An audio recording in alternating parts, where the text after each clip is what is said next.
الرئيس الليبي السابق معمر القذافي كان معروفا بعشقه للبن النوق، لذلك كان يعاني دائما من الانتفاخ. وعندما زاره رئيس الوزراء البريطاني السابق توني بلير عام 2004 أوصاه الكثيرون من مقربيه بعدم الاستجابة لطلب القذافي، وإن ألح عليه بتناول كوب من حليب النوق حتى لا يتضرر جهازه الهضمي.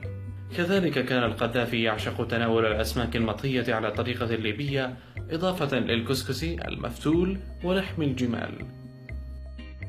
أدولف هتلر الذي اشتهر بأنه كان نباتيا لفترة طويلة من حياته، إلا أن طبقه المفضل كان الحمام المحشو باللسان والكبد.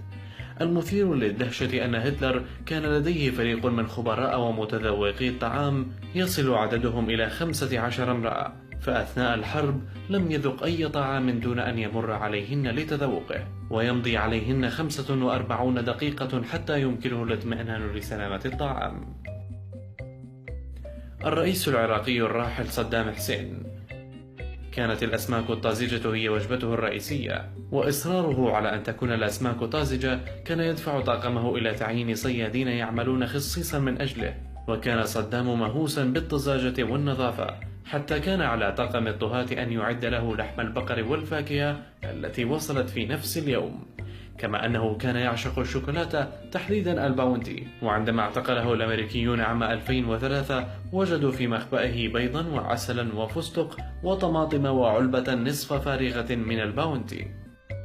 الدكتاتور السوفيتي ستالين كان حريصا على تناول الطعام وسط الموسيقى والرقص، لكنه كان يمارس عدوانيته على الحضور، كان يجبرهم على الغناء والرقص أو تناول الشراب وإهانتهم. إحدى الأكلات التي أحبها الدكتاتور السوفيتي هي الطيور المطهية مع حساء بارد من البندق والكزبرة، وهي إحدى وجبات المطبخ الجورجي الشهيرة، حيث كان ستالين مغرما بالوجبات الجورجية. الجدير بالذكر أن أحد طهاة ستالين كان سبيريدون بوتين، وهو جد الرئيس الروسي الحالي فلاديمير بوتين.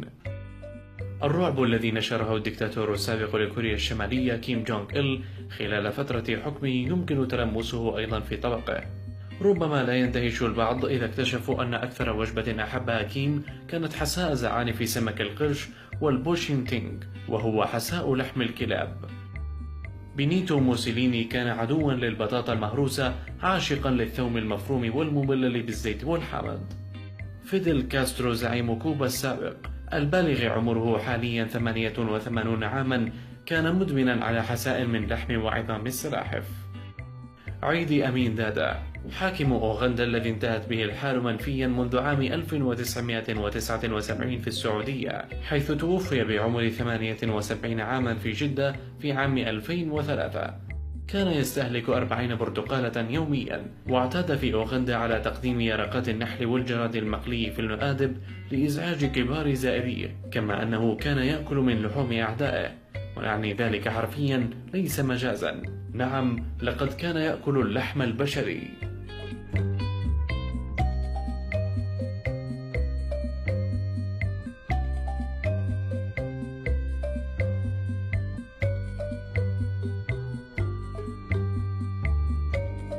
إذا أعجبك الفيديو لا تنسى الإعجاب والتعليق، ولكي يصلك كل جديد اشترك الآن.